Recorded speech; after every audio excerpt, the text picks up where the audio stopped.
Katie Brown, good morning. Morning. From Beckta. And you are all set to go with the Food for Thought Gala. Yes. And so you're one of the chefs who are pairing up. How cool is it to get together with high school students that are interested in this? This is cool. It's very cool. It's definitely something that I wasn't interested in when I was a kid or in high school. Really? I got into it because I wanted some money, and my mom said I could dishwash. So I got involved in the culinary industry that way, but it's really neat to get kids involved with it now. So the theme for Food for Thought, the gala this year, is something that your mom used to make. So, and people, by the way, can just buy tickets, go ahead and buy tickets and come and enjoy these fantastic favorites prepared by chefs and the students as well, and served by students. So I think it's a really cool way. They're raising money for the mission as well as other charities too. Now, what are you going to prepare today? So one of Mom's favorites was shepherd's pie. So I'm doing a little fancier twist on that. Okay. And most shepherd's pie, you have your meat and your filling. Layers, baby. Layers, meat. Filling. Potatoes. So we're going to do another route with making it more of a raw dish. Okay. And I have a beef tataki, which I'm going to sear slightly. It has black peppercorns, some mustard seeds, some cumin and coriander. Okay. And good. Yes, and some sofrito, which is a fancy word for lightly braised mirepoix, so onions, carrots, and celery root. All right, we've hit our smoke point. Let's start. Let's do this. All right. And then we're going to top with some homemade fingerling potato chips. Yes, you just said that, and I love it. Homemade fingerling potato chips. Yes. That sounds delicious. Okay, so this is not going to be a long process because tell me about tataki. Tataki, you want just sear on all sides, get a nice good color, then you're taking off the heat. So you're going to have nice and raw in the middle. Blue in the middle, basically. Yes. Okay, good. So cool center, more than rare. Yes. Okay, good. So and the piece of meat you chose today for this? Is a beef strip loin. Okay. I like using the strip loin. It smells amazing.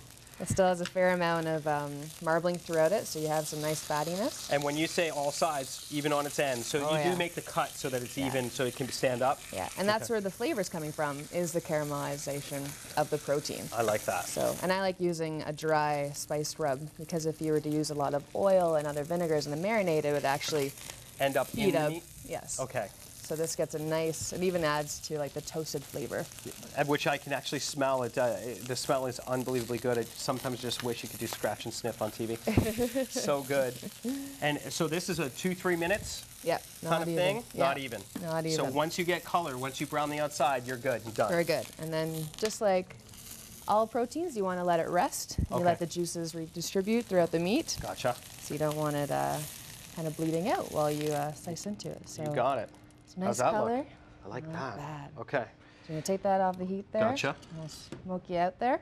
Okay. Let that rest. So I've already sliced some fingerling chips on our lovely mandolin, which I probably won't let the students use.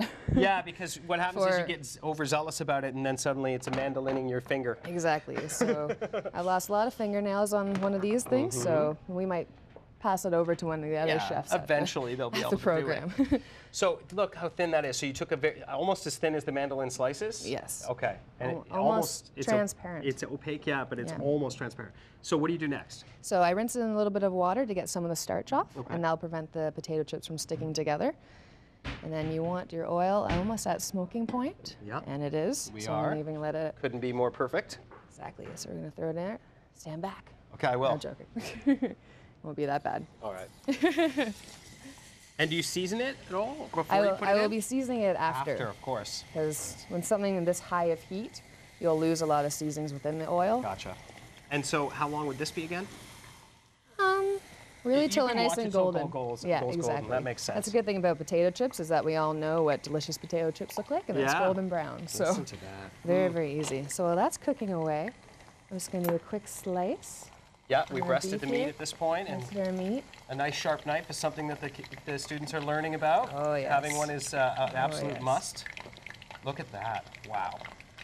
So, like I said, still raw in the middle, but so much flavor on the outside. And you want to go as thin as you can. Is that right? Okay. Just because it's raw meat, you're still going to have a little bit of chewiness because it's raw. Okay. So if you give them a big chunk of it, they're going to be working at it for too long. Gnawing at it a bit. So I gotcha. It's the thinner the better. Okay. And then we have a chance to season it at the end as well. So you do season the inside a little bit. Yeah. Okay. With some lovely sea salt for that. Has a nice crunch to it. So moving through, and then we're have to speed up a little bit on this one. No worries. So I'm just wondering how the shepherd's pie comes together. Are you leaving something out for surprise? I am. Okay. It's kind of entice you guys to come to the. You got to come to the event. To the event. So it will be served with a relish. Okay. Some corn and garlic scapes will be involved, and also a smoked tomato ketchup.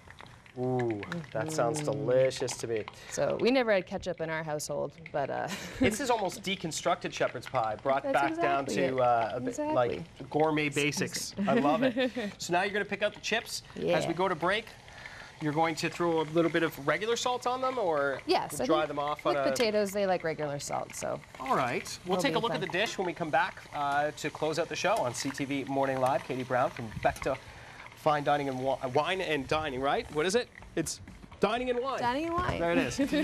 Go check them out, and make sure you check out Food for Thought, the Gala. Very cool stuff. I love that. Can't wait to try those.